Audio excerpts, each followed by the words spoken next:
Viewer discretion advised.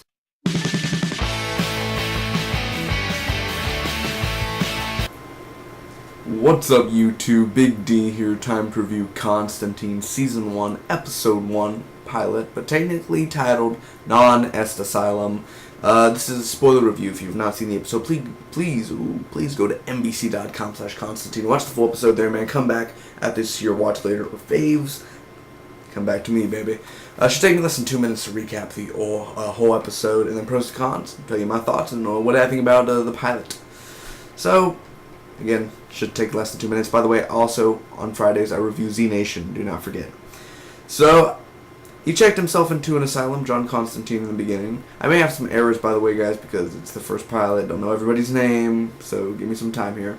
He sees roaches and everything, and he walks, and there's this girl who is possessed. He does this exorcism on her. Everything's blowing up and everything. Ugh. We'll get to the effects later.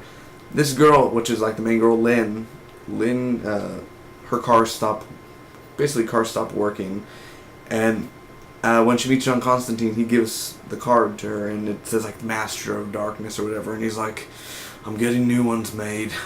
I love it. And we meet Manny, which is Pope from Sons of Anarchy, if you've seen it before. Something's on the way. So Lynn's friend is dead, her neck was broken, and she was driving, or, in the siren mobile, whatever it's called, and the paramedic dies, and, she's possessed, basically. So there's a car crash where Lynn works. Lynn has this pendant that was her dad's, and she sees her Nana, like in the afterworld, man, the soul, and there's a ghost train, and there's souls everywhere that they're trapped in this world. So, basically, there's this version of Ring of Fire from Johnny Cash, and it just keeps on getting louder and louder, and there's a car crash, and also John Constantine's right-hand man is Chaz, and Chaz basically gets impaled with this, like, rope thing. I'm sorry, it's late at night, it's horrible words. He gets impaled, and Jasper, which is Lynn's dad, I believe her name's Lynn, right? Her cabin, he has a cabin, and Manny stops time. John Constantine is in the rain, and it's kind of like hallucinating, but he's really there. And basically, we meet Richie, which is John Constantine's other right-hand man. There's this joke where he's like, if this light bulb lights up, reach me. And he's like, it's not screwed in. And he's like, neither am I, mate. Let's create a drinking game for Constantine. I don't care what you drink, but just like anytime John Constantine says mate, you take a shot, man. He says like 40 times an episode. He sounds like Edward Kenway from Assassin's Creed. So John Constantine's dad called him a killer. His mom died during childbirth. This guard is possessed. John sees himself, but like future self, which is like possessed. And there's a blackout, sends him down, sends him back to hell. And it's kind of sad because there was this girl named Astra and like sent her to hell by accident or something. It's very sad. And Lynn leaves, and she wants John to keep on fighting the good fight, and John will help Manny. And we see a girl drawing Constantine at the end. John just looks right out of the comics, man. He fits so perfectly well. So overall, what did I think about this episode, man? Pros to cons. Let's start off with the cons first. Now, this is a little minor thing, but 75% of the acting was good. It was good, but there were some parts where, like, say when the car was going to back up on Lynn, and it was like, and it did the gas, and she was like, and she, I think she would be like that instead of just like, oh, just get up.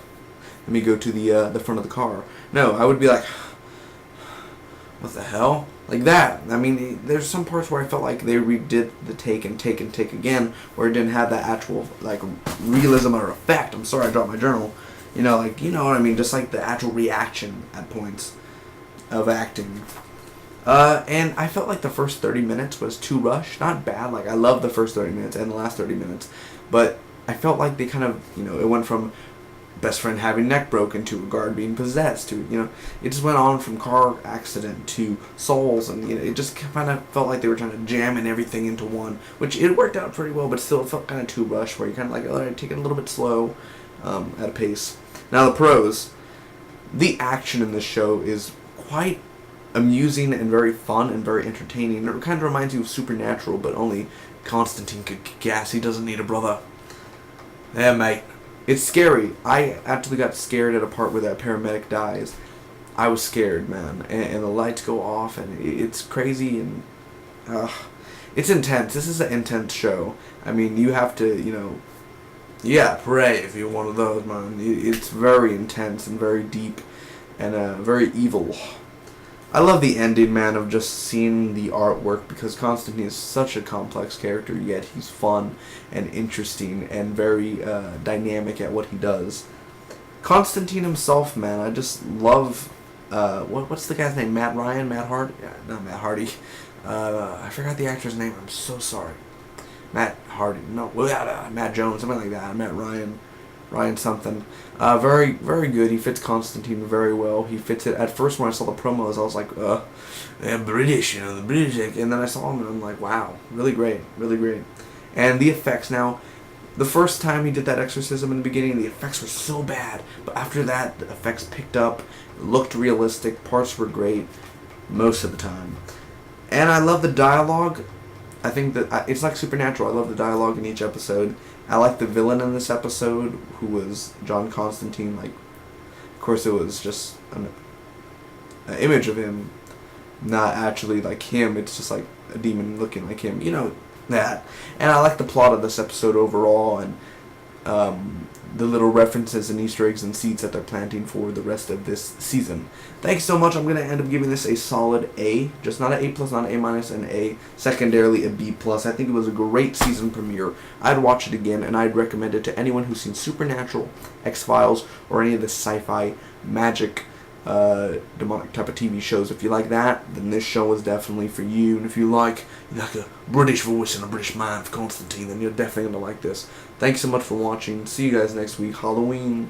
And comment down below. Let me know, what did you guys think about Constantine? Thanks so much.